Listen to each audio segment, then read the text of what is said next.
जय हिंद मेरे प्यारे बच्चों, वेलकम टू तनुष्कर बायोलॉजी। हम पढ़ रहे थे बहुत ही प्यारा सा चैप्टर जिसका नाम है matter around us.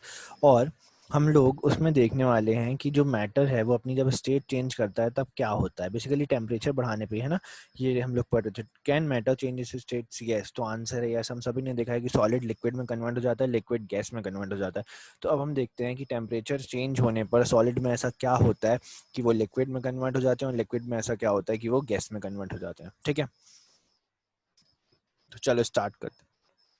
On increasing the temperature of solid, the kinetic energy of the particle increases. Simple सी बात है, जो काइनेटिक एनर्जी होती है वो हम जानते हैं किस पे डिपेंड करती है, टेम्परेचर पे डिपेंड करती है।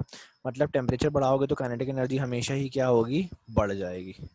ठीक है, ये बात 100% सही है। और काइनेटिक एनर्जी कौन सी एनर्जी होती है? बेसिकली जब भी कोई भी ऑब्जेक्ट मूव कर रहा होता है तो जो मूवमेंट के साथ एसोसिएटेड एनर्जी होती है वो क्या कहलाती है? काइनेटिक एनर्जी, है ना। ये बात हमको पता है। तो वही लिखा हुआ है कि जब भी हम टेम्परेचर को बढ़ाते हैं तो काइनेटिक एनर्जी भी क्या होती है, बढ़ जाती है। On increasing the temperature of solids, the kinetic energy of the particle increases. Due to increase in kinetic energy, the particle start vibrating with greater speed. ठीक है ना। क्या होता है, काइनेटिक एनर्जी बढ़ने के कारण जो पार्टिकल्स हैं सॉलिड के वो और ज्यादा स्पीड से वाइब्रेट होना क्या होते हैं, स्टार्ट हो जाते हैं। The energy supplied by heat overcomes the forces of attraction between the particles. Basically हमको ये मालूम है, जो हमने मैटर की थ्योरी पढ़ी थी, है ना। उसमें ये बताया था कि जो कोई भी मैटर है वो पार्टिकल से मिलके बना हुआ है। तो बेसिक और वो पार्टिकल एक दूसरे को लगातार क्या कर रहे हैं, अट्रैक्ट कर रहे हैं। तो बेसिकली ये जो फोर्स हमने बेसिकली इनके मतलब अट्रैक्शन का कोई ना कोई फोर्स इनके बीच में लग रहा होगा, है ना। तो हम लोग जब इसमें टेम्परेचर देंगे, हीट सप्लाई करेंगे, तो होगा ये एक समय के बाद ये जो फोर्स है ये लगना बंद हो जाएगा। इससे भी ज़्यादा जो एनर्जी क्यों बंद हो जाएगा, क्योंकि ये पार्टिकल क्या करना चाहता है, अगर इसकी काइनेटिक एनर्जी बढ़ गई तो ये और जोरों शोरों से मूव करेगा, है ना। काइनेटिक एनर्जी बढ़ गई तो ये और ज़्यादा तेज मूव करना चाहेगा, तो ये मूव करके यहाँ से दूर चला जाएगा। सेम टू सेम इसके साथ भी होगा, है ना। एक सेकंड में पेन का कलर चेंज कर लूँ, रेड कर सॉरी ब्लैक कर लेता हूँ यहाँ पर। ठीक है, तो हमने ये कर लिया ब्लैक। तो समझ गए ना मेरी बात को। वही लिखा हुआ है कि जब पार्टिकल वाइब्रेट ग्रेटर स्पीड से वाइब्रेट करेंगे तो एनर्जी सप्लाइड जो हमने की है वो हीट से जो हुई है वो ओवरकम कर देगी इस फोर्स ऑफ अट्रैक्शन को। The particles will leave their fixed position and start moving freely। और जो particles हैं वो fixed position जो यहाँ पर थे वो छोड़ देंगे और वो इधर उधर मूव करना स्टार्ट कर देंगे। A stage is reached when the solid melts and is converted into liquid। और एक टाइम ऐसा है कि जो solid है वो पूरा पूरा मेल्ट हो जाएगा और किसमें कन्वर्ट हो जाएगा, लिक्विड में। The temperature at which solid melts to become a liquid at atmospheric pressure is called as melting point। ठीक है, तो यहाँ से यहाँ तक आपको क्या मिल गई, मेल्टिंग पॉइंट की डेफिनेशन मिल गई, है ना। मेल्टिंग पॉइंट की डेफिनेशन मिल गई। वो क्या है, चलो अच्छा मैं आपको एक बार और मार्क करके दिखाता हूँ। वो क्या है, मेल्टिंग पॉइंट की डेफिनेशन क्या है, the temperature at which a solid melts and become a liquid at the atmospheric pressure is known as melting point। ठीक है, यहाँ पे एटमॉस्फेरिक प्रेशर की बात हुई। हम जानते हैं एटमॉस्फेयर क्या है, बेसिकली वो घेरा, वो कवर गैसेस का जो हमको चारों तरफ से कवर करके रखा हुआ, उसे हम एटमॉस्फेयर कहते हैं। तो गैस है तो प्रेशर की बात भी होगी। तो बेसिकली जिस प्रेशर में हम अभी बैठे हुए हैं, जिस एटमॉस्फेरिक प्रेशर पे हम अभी हैं, वो क्या है, 1 atm। क्या है, 1 atm। तो ये बात कर रहे हैं कि 1 atm प्रेशर पर जिस टेम्परेचर पे, ठीक है, वो सॉलिड मेल्ट हो जाएगा, वो क्या कहलाएगा, उसका मेल्टिंग पॉइंट। समझ गए बात को?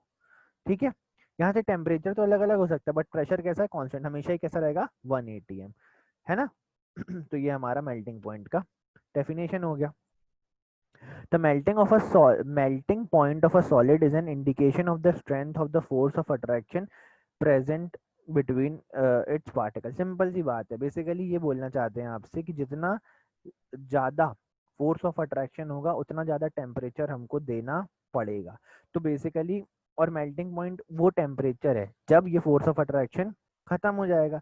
तो ये बताना चाहते हैं the melting point of a solid is indication of the strength, यानी जितना ज़्यादा मेल्टिंग पॉइंट होगा उतना ज़्यादा स्ट्रेंथ के साथ एक दूसरे को पार्टिकल क्या कर रहे थे, अट्रैक्ट कर रहे थे। और जितना कम मेल्टिंग पॉइंट होगा उतना कम फोर्स ऑफ अट्रैक्शन था दोनों के बीच में। आ गई बात समझ? मेरे ख्याल से आ गई होगी। चलो आगे बढ़ते हैं, और अगर कोई बात समझ नहीं आती ना तो कमेंट करके पूछ भी सकते हो, ठीक है, कोई दिक्कत वाली बात नहीं है। अच्छा, the melting point of ice is 273.16 kelvin. Melting point क्या होता है आइस का? 273.16 केल्विन। अब बोलोगे सर ये केल्विन क्या होती है? तो बेसिकली 3 स्केल्स हैं। क्या है? 3 स्केल है। First scale, second scale and third scale. किसकी स्केल है? बेसिकली टेम्परेचर को नापने के लिए, ठीक है, टेम्परेचर को नापने के लिए स्केल है। इस वाली स्केल का नाम हम लोग दे देते हैं केल्विन, ठीक है। एक स्केल का नाम है केल्विन, एक का नाम है डिग्री सेल्सियस और एक का नाम है फ़ारेनहाइट। क्या है? फ़ारेनहाइट। समझ गए बात को? केल्विन, डिग्री सेल्सियस और फ़ारेनहाइट, ठीक है। जो केल्विन है उसकी रेंज क्या है? उसकी है 273.16 से लेकर यहाँ ऊपर जाती है 373 तक, 0.16 तक, ठीक है। जो सेल्सियस है उसमें क्या है? 0 नीचे और ऊपर 100, ठीक है। देखो जो भी टेम्परेचर स्केल होती है ना उसका ना क्या होता है, एक होता है फ्रीजिंग पॉइंट और एक होता है मेल्टिंग पॉइंट, ठीक है ना। बेसिकली एक ऊपर वाला एक नीचे वाला। बेसिकली ये देखो, ये है इसका फ्रीजिंग पॉइंट, ये इसका मेल्टिंग पॉइंट, ये है इसका फ्रीजिंग पॉइंट, ये है इसका मेल्टिंग पॉइंट, ठीक है। और फ़ारेनहाइट का भी ऐसा ही कुछ हिसाब होता है, ठीक है। समझ रहे हो बात को? तो बेसिकली ये क्या है? टेम्परेचर नापने की स्केल्स है, ठीक है। तो मेरे ख्याल से आ गई होगी बात समझ तुम लोगों को, ठीक है ना। कोई दिक्कत की बात नहीं है। और इन सब में क्या होता है? कन्वर्जन फैक्टर भी होते हैं, ठीक है। उनको भी हम पढ़ेंगे और अभी आगे पढ़ेंगे, ठीक है। और है ना, तो मेरे ख्याल से तुम लोगों को बात समझ में आ गई होगी। चलो तो आगे बढ़ते हैं। ये समझ गए ना? चलो, तो हम लोग ये बोलते हैं कि जो आइस का मेल्टिंग पॉइंट है, या तो हम बोलते हैं 0 डिग्री सेल्सियस, तो भी बात सही, ठीक है। और हम बोलते हैं कि 0 डिग्री सेल्सियस, या हम बोलते हैं 273.16 केल्विन, तो भी सही। समझ गए बात को? The process of melting, that is change of liquid state into a change of solid state into a liquid state, is also known as fusion। Basically जो स्टेट चेंज होता है ना, तो सॉलिड का लिक्विड स्टेट में change है, ठीक है। मतलब यहाँ पे सॉलिड था, वो किस में चेंज हो गया? लिक्विड में, ठीक है। तो ये जो प्रोसेस थी होने की, इसको हम क्या बोलते हैं? फ्यूजन। प्रोसेस को क्या बोलते हैं?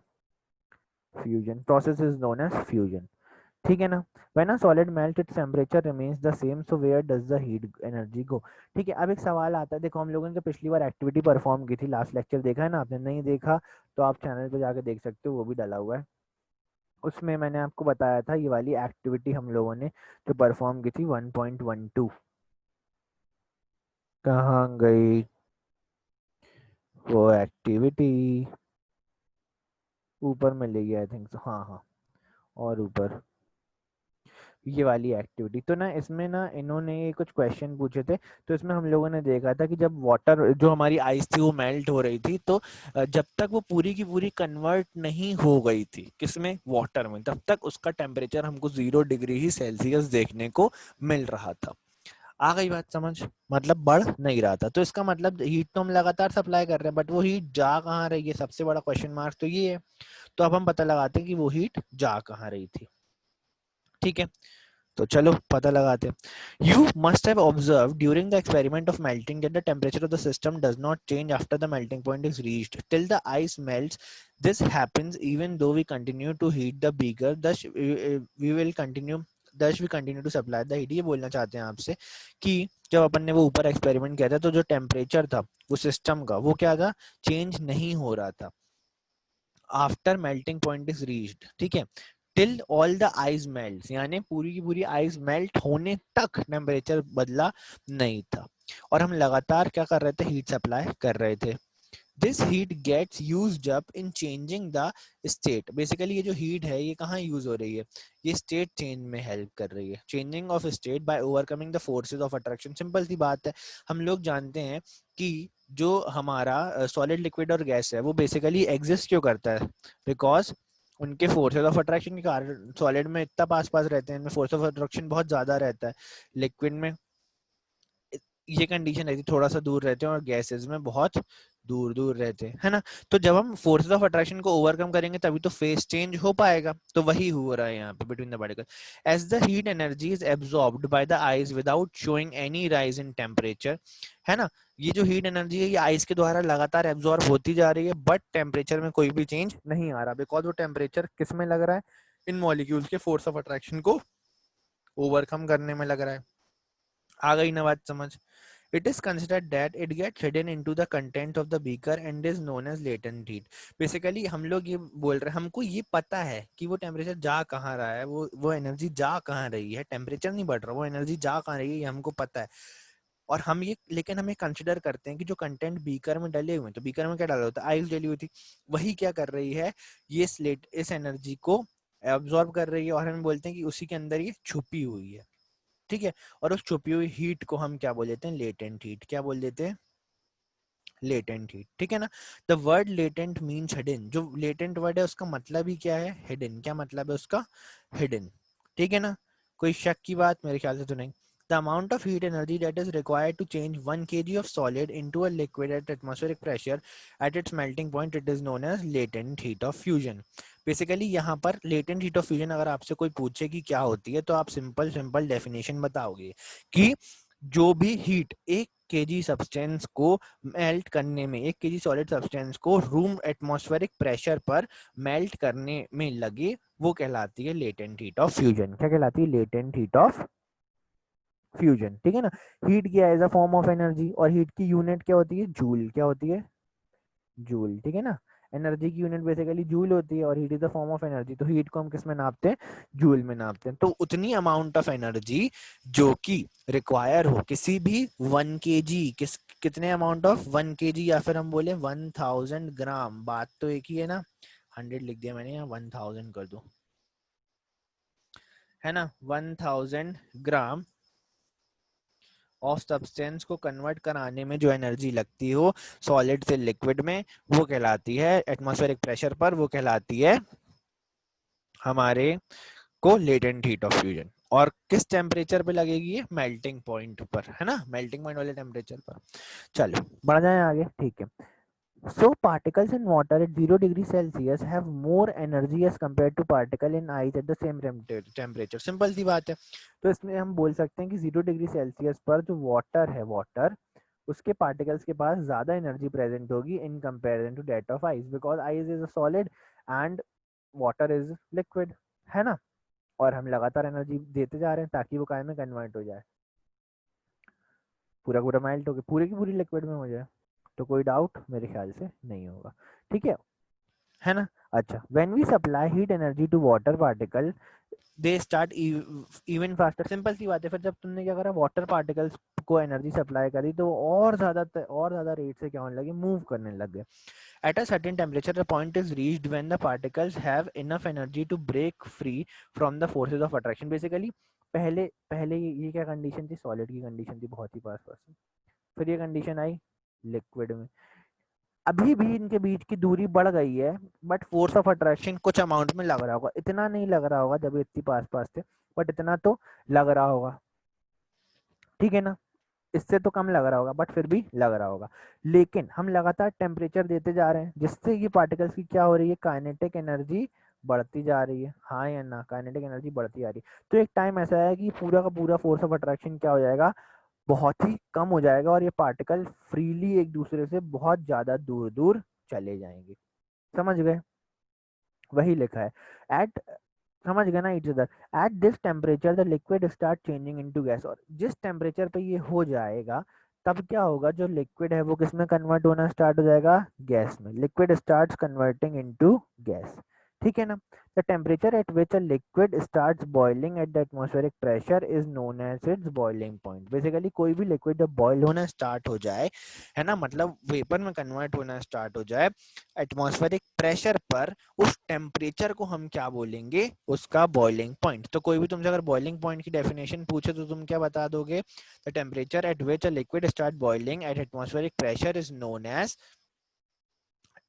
एज बॉइलिंग पॉइंट, है ना।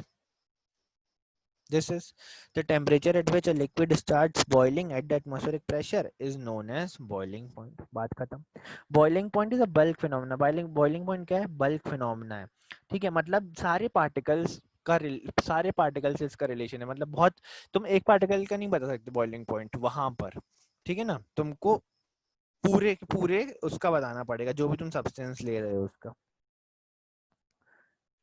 Particles from the bulk of a liquid gain enough energy to change into the vapor state. ठीक है ना, मतलब बहुत सारे पार्टिकल्स के बाद इकट्ठी इतनी एनर्जी आ जाती है कि वो किस में कन्वर्ट हो जाए, अपने वेपर फेज में. कोई डाउट इसमें? मेरे ख्याल से नहीं होगा. ठीक है ना. और वाटर के लिए हम जानते हैं बॉइलिंग पॉइंट कितना है. वाटर कब स्टार्ट हो जाता है बॉयल होना? 100 डिग्री सेल्सियस पे. और मैंने आप लोगों को भी स्केल के बारे में बताया था, है ना, कि 0 डिग्री सेल्सियस नीचे होता है सेल, इसको हम बोलते हैं सेल्सियस स्केल. ठीक है ना. यहाँ पे क्या होगा? यहाँ 0 डिग्री होगा, यहाँ 100 डिग्री होगा. और मैंने किसके बारे में बताया था? और मैंने एक चीज़ के बारे, मतलब दो के बारे में और बताया था. चलो एक बार और देख लेते हैं. ठीक है. और मैंने किसके बारे में बताया था? और मैंने बताया था ये वाली स्केल के बारे में. ये कौन सी स्केल थी? केल्विन वाली स्केल थी या नहीं थी? थी ना. यहाँ पे यहाँ पे क्या रहता है नीचे केल्विन वाली स्केल में? यहाँ नीचे रहता है 273 और ऊपर रहता है हमारा 373. ठीक है, यही समथिंग रहता है. बेसिकली यहाँ भी 100 का ही डिफरेंस हमको देखने को मिलता है ना. तो चलो आगे बढ़ते हैं. तो इन्होंने क्या लिखा है कि वाटर के लिए जो हमारा टेम्परेचर है ना 100 डिग्री सेल्सियस, तो सेल्सियस में होता है, केल्विन में बोलोगे तो 373 केल्विन इसका क्या निकल के आएगा? Boiling point. ठीक है. तो यहाँ से हम एक चीज समझ गए कि अब याद रखना. ठीक है, मैं तुम लोगों को एक चीज बता देता हूँ. एक चीज बताता हूँ, वो ये कि ना, अगर तुमको कन्वर्ट करना हो टेम्परेचर को, ठीक है, अगर तुम्हें टेम्परेचर को कन्वर्ट करना हो, यहाँ लिख देता हूँ, if you want to convert the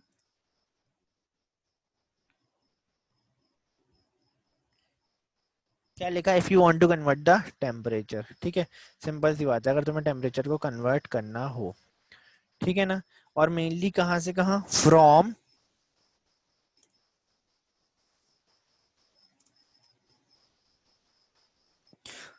from degree Celsius to kelvin. ठीक है, from degree Celsius to kelvin. और केल्विन क्या था? साइंटिस्ट का नाम था, उन्होंने स्केल दी थी, तो उनके नाम पे स्केल पड़ गई. ठीक है.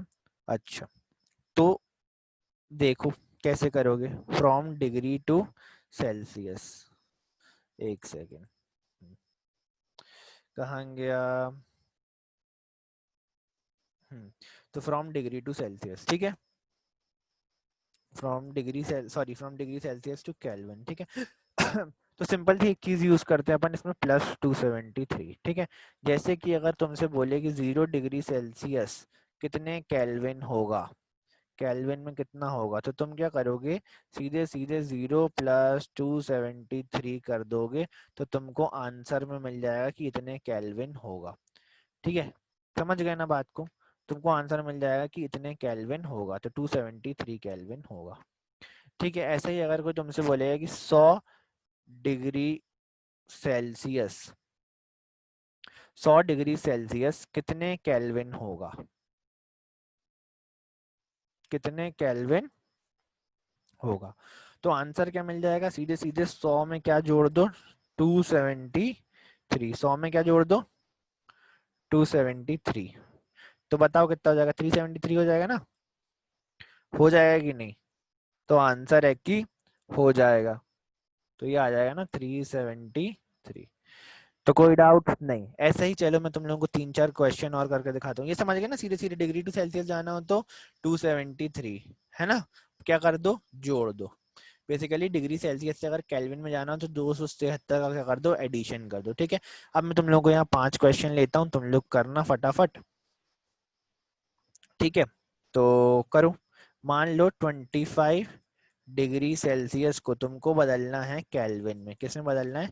केल्विन में. पूछता हूँ कितने केल्विन होगा. चलो जल्दी, 10 सेकंड का टाइम है, जल्दी करके दिखाओ. 1 2 3 4 5 6 7 8 9 10। आंसर आया। चलो आ गया होगा। चलो अब मैं तुमको इसका आंसर करके दिखाता हूँ। तो तुम्हें क्या करना था, 273 सीधे सीधे इसमें क्या कर दो, प्लस कर दो। किसमें, 25 में।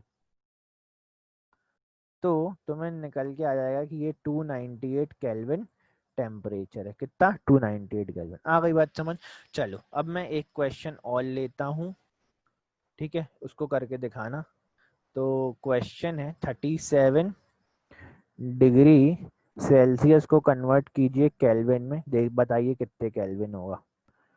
आपके पास फिर से 10 सेकेंड है। 10 9 8 7 6 5 4 3 2 1। हो गए 10 सेकेंड। मेरे ख्याल से आपका आंसर आ गया होगा।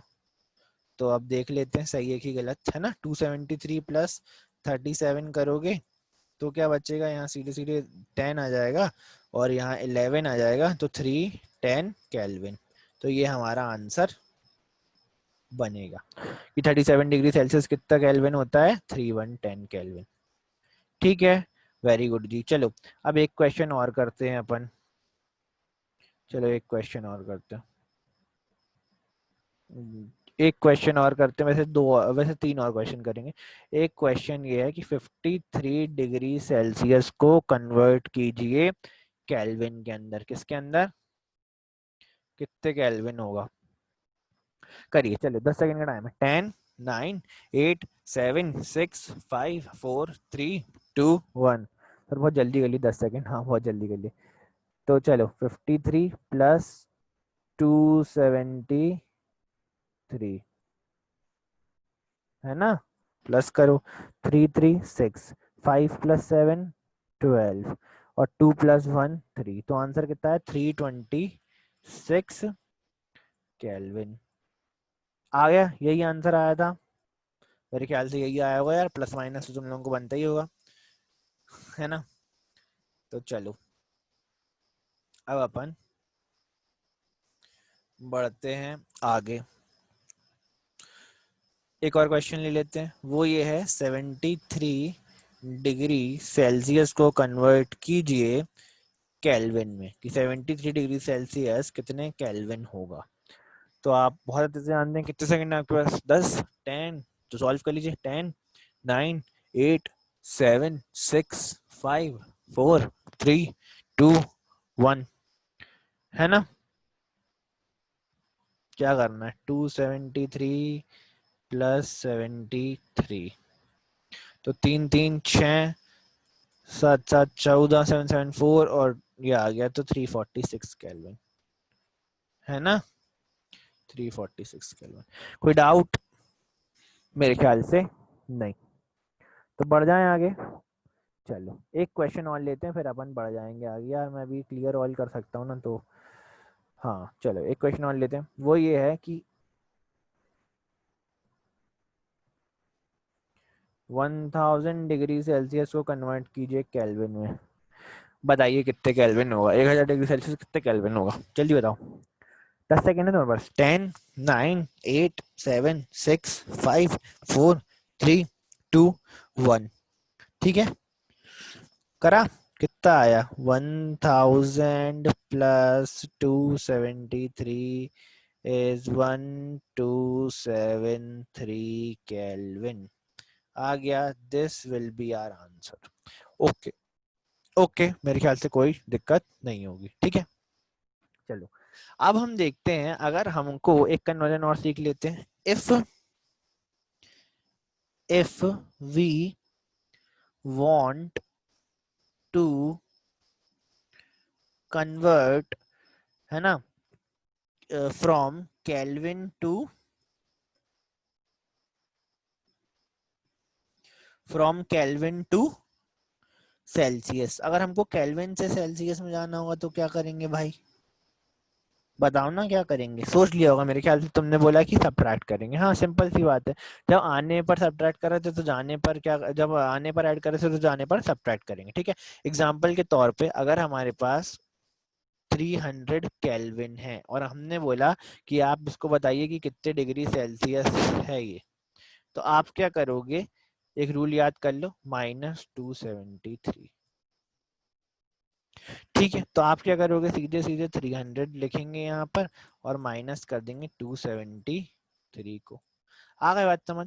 ये केल्विन और समझ गए ना, केल्विन और बेसिकली सेंटीग्रेड है क्या, बस टेम्परेचर नापने की यूनिट है बेटा अलग अलग। ठीक है, जैसे कि आप ये बोल सकते हो ना, और टेम्परेचर उतना ही रहेगा, टेम्परेचर नहीं बदल रहा, बस नापने की यूनिट बदल रही है, तो थोड़ा बहुत नंबर में फेर आ जाएगा। जैसे सिंपल सी बात है, अगर तुमसे बोलूं कि मैं 1 kg है या फिर 1000 ग्राम है, तो क्या दोनों बातें अलग अलग है? नहीं, है ना, सिमिलर को सिमिलर है। मतलब जितना 1 kg की वैल्यू होगी उतनी ही 1000 ग्राम की वैल्यू होगी, बट बस जो चीज बदल गई है वो क्या बदल गई है, वो बदल गई है यूनिट। एक को हम किलोग्राम में बोल रहे हैं, एक को हम ग्राम में बोल रहे हैं, है ना। वैसे ही यहाँ पे केल्विन में बोल रहे हैं, सेल्सियस में बोल रहे हैं, बस वैल्यू बदल गई है, बाकी चीज जो है वो क्या है, सेम। यूनिट बदल गई है, बाकी चीज जो है वो है सेम, है ना। कुल मिला के गर्म उतना ही लगेगा यार, 300 केल्विन हो या फिर तुम्हारा 23 डिग्री सेल्सियस, तो गर्म उतना ही रहेगा। ठीक है, चलो देख के देखें 23 आ रहा है कि नहीं। तो ये तो पूरा पूरा जीरो हो जाएगा, ये आएगा तुम्हारा 9, हाँ 27 आएगा, सॉरी क्या बोल रहा था, हाँ। तो बेसिकली 27 डिग्री सेल्सियस, है ना। और ये 273, 27 डिग्री सेल्सियस। समझ गए बात को? यहाँ से मिटाऊं थोड़ा मैं, हाँ। तो बात को समझ गए, मेरे ख्याल से समझ गए होगे। ठीक है, अब चलो 5 क्वेश्चन अपन ये वाले कर लेते हैं भाई, केल्विन केल्विन से सेल्सियस जाने के लिए। ठीक है, सॉरी, हाँ हाँ केल्विन से सेल्सियस, सही तो बोला मैंने। अब बोला मैंने, मान लो 500 केल्विन है तो कितने डिग्री सेल्सियस होगा। तुम लोगों को मालूम है 273 माइनस करना, करो जल्दी, 10 सेकंड है। 10 9 8 7 6 5 4 3 2 1। ठीक है, आया क्या, चलो देखते हैं। -273, ठीक है ना, यहाँ से 4 और ये तुम्हारा 9, यहाँ 10, 10 minus 3 is 7, 9 minus 7 is 2 and 4 minus 2 is, तो आ जाएगा 227 डिग्री सेल्सियस। क्या है यहाँ पे, 227 डिग्री सेल्सियस तुम्हारा क्या निकल के आया आंसर। कोई डाउट? मेरे ख्याल से नहीं। ठीक है, बढ़ जाऊं आगे। चलो ठीक है, एक और क्वेश्चन ले लेते हैं फटाफट से। चलो एक और क्वेश्चन। क्वेश्चन बोलता है आपसे 673 केल्विन कितने डिग्री सेल्सियस होगा। 6 सुन लिया ना, 673 केल्विन कितने डिग्री सेल्सियस होगा, जल्दी से निकालो, जल्दी निकालो, फिर मैं सॉल्व करके दिखाता हूँ। ठीक है, कितने डिग्री सेल्सियस होगा, तो चलो निकालते हैं। 10 9 8 7 6 5 4 3 2 1 निकाल लिया। चलो अब मैं निकाल के दिखाता हूँ। 273 माइनस, सॉरी 673 माइनस 273 कर दो भाई, सेल्सियस में जाना है केल्विन से, तो ये 3 माइनस 3 0, 7 माइनस 7 0 और ये 4, तो आंसर क्या निकल के आया 400 डिग्री सेल्सियस। आ गई बात समझ, 400 डिग्री,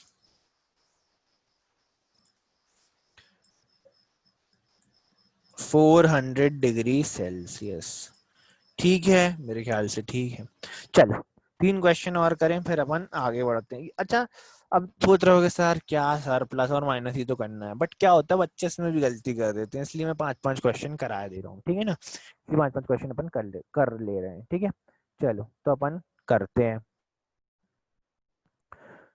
तो मान लो कि 760 केल्विन है, 760 केल्विन है, बताओ भाई साहब कितने डिग्री सेल्सियस होगा। निकाल लिया, निकाल लिया, निकाल लिया भाई, निकाल लिया। नहीं निकाला तो पॉज करो, निकालो, मैं तो सॉल्व कर ही रहा हूँ। ठीक है, पॉज कर लिया करो।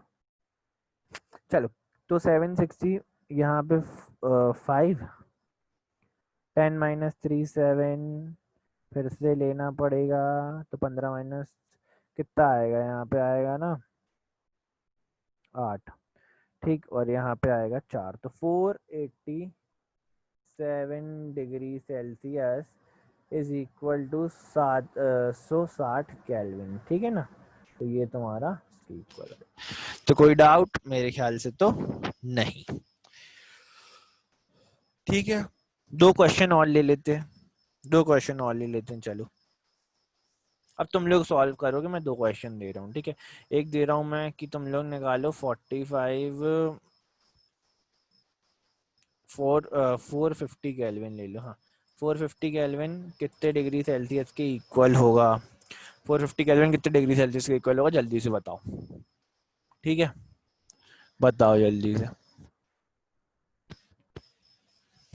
बताओ भाई।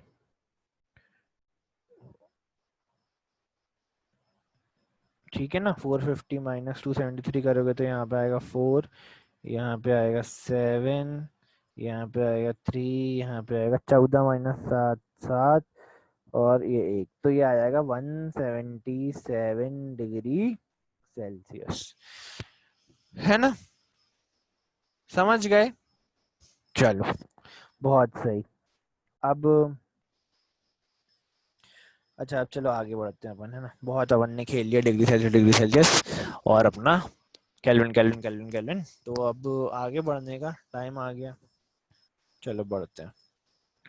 ठीक है, तो अपन वापस से व्हाइट बोर्ड क्लोज करके यहाँ पे आ चुके हैं। अब आगे का पढ़ने की कोशिश करते हैं। Can we define the latent heat of vaporisation? अच्छा, जैसे अपन ने latent heat of fusion define की थी ना, वैसे अपन लेटेंट हीट ऑफ वेपोराइजेशन भी डिफाइन कर सकते हैं। ठीक है, तो कोई प्रॉब्लम वाली बात नहीं है, ठीक है ना। तो लेटेंट हीट ऑफ वेपोराइजेशन को कैसे डिफाइन कर सकते हो? वो तुम ऐसे डिफाइन कर सकते हो कि latent heat of vaporisation can be defined as, थोड़ा बड़ा कर लूं फिर मैं नीचे लिख के दिखाता हूँ तुम लोगों को, ठीक है। अच्छा, होगा नहीं लगता ये बड़ा, जब तक,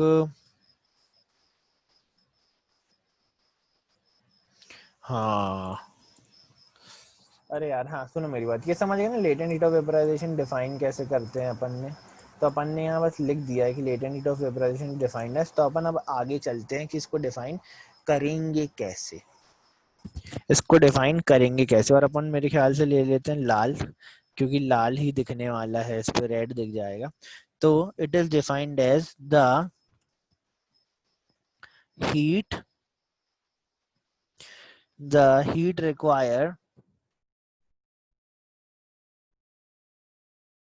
to convert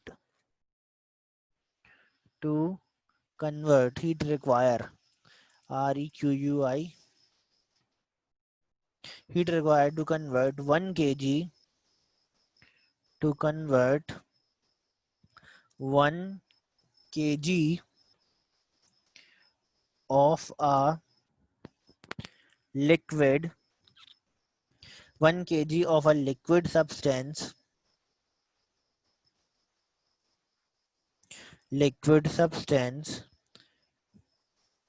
है ना, 1 kg of liquid substance to its vapor phase, to its vapor form लिख सकते हो, to its vapor या फिर to gas, है ना। ये POUR होता है, POUR, है ना, to its vapor, the heat required to convert 1 kg of liquid substance to its vapor at atmospheric pressure and its boiling point, ठीक है ना, बॉइलिंग। तो ये नोट कर लो, है ना, नोट कर लो। The heat required to convert 1 kg of a substance, या ये भी लिख सकते हो the heat energy required to be supplied to convert 1 kg of a liquid substance to its vapor at atmospheric pressure and its boiling point, ठीक है ना। कब, मतलब कंडीशन क्या रहनी चाहिए? एक तो उसकी बॉइलिंग पॉइंट का टेम्परेचर रहना चाहिए, और बॉइलिंग पॉइंट वाला टेम्परेचर रहना चाहिए, और हमारा 1 एटमॉस्फेरिक प्रेशर रहना चाहिए, एट एटमॉस्फेरिक प्रेशर, है ना, एटमॉस्फेरिक प्रेशर, ठीक है। तो कोई डाउट वाली बात नहीं होगी। समझ गए? ये नोट भी कर सकते हो, नोट कर लेना, ठीक है। चलो अब मैं बढ़ता हूँ आगे। अब मैं बढ़ता हूँ थोड़ा आगे। ये साइड में लिखा हुआ है, इसको थोड़ा सा छोटा कर लेते हैं। हाँ, ये लिखा हुआ है ना। The heat required to convert 1 kg of a liquid substance to its vapor form at atmospheric pressure and volume.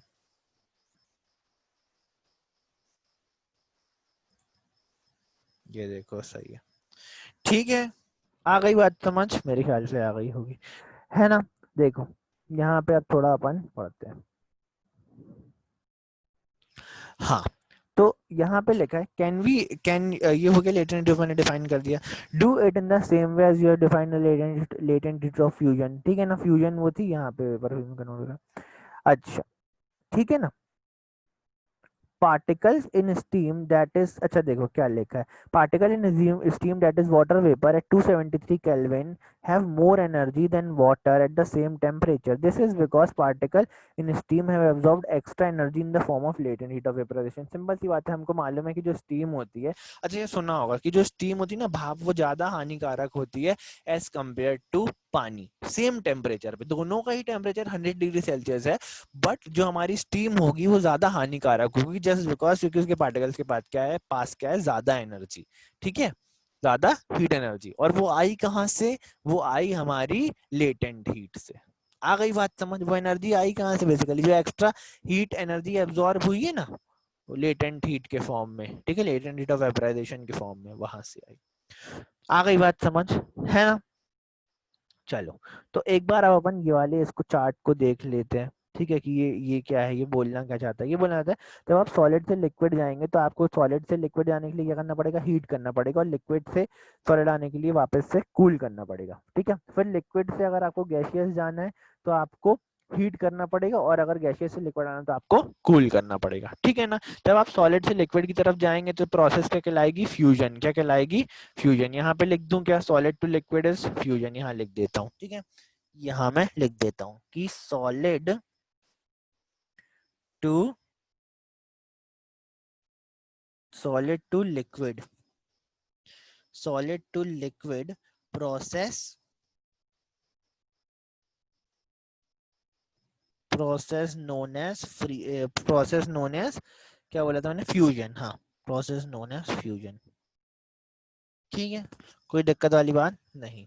और अगर हम बोलें कि लिक्विड से gas, liquid to gas, it is vaporisation. क्या है? वेपो, VAPORIZATI है ना, है ना, RI,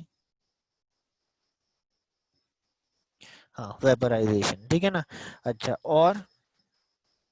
और एक चीज और, वो ये कि अब तुम लोग सोचोगे कि सर आपने सॉलिड से लिक्विड तक का बता दिया, लिक्विड से गैस का बता दिया, वापस आ रहे हैं तो यहीं पे, अच्छा मैं यहाँ बता देता हूँ कि लिक्विड से अगर सॉलिड आओगे तो फ्रीजिंग। क्या आएगा? लिक्विड से अगर सॉलिड आओगे तो liquid to solid, SOLID, liquid to solid freezing, liquid to solid freezing, ठीक है ना, फ्रीजिंग कहलाता। और यही तुम्हें गैस से लिक्विड आओगे तो कंडेंसेशन, ठीक है, गैस टू लिक्विड कंडेंसेशन, ठीक है। कोई डाउट की बात मेरे ख्याल से नहीं होगी, है ना। ये भी नोट कर सकते हो चाहो तो, ठीक है, ठीक है, समझ गए? समझ गए? मेरे ख्याल से समझ गए होगे, ठीक है। तो चलो अब हम मिलेंगे नेक्स्ट क्लास में, इसके आगे का पढ़ेंगे। तो तब तक के लिए आप पढ़ते रहें और मेहनत करते रहें, और यार अपने मम्मी पापा से प्यार करो, ये बहुत ज़रूरी है, ठीक है। और यार अगर आपको वीडियोस पसंद आती हैं तो लाइक कर दिया करो वीडियोस को, और कोई डाउट हो तो कमेंट कर दिया करो। और जो आपके सहपाठी हैं, जो आपके साथ पढ़ने वाले दोस्त हैं आपके, ठीक है, उनके साथ भी आप ये वीडियोस को शेयर कर सकते हो।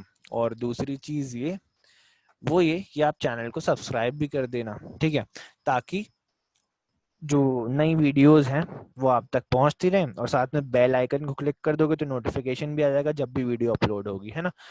तो ये सब आपकी भी बहुत हेल्प करेगा, मेरी भी बहुत हेल्प करेगा। तो चलो अब हम मिलते हैं अपन नेक्स्ट क्लास में, ठीक है। तो मेहनत करते रहो।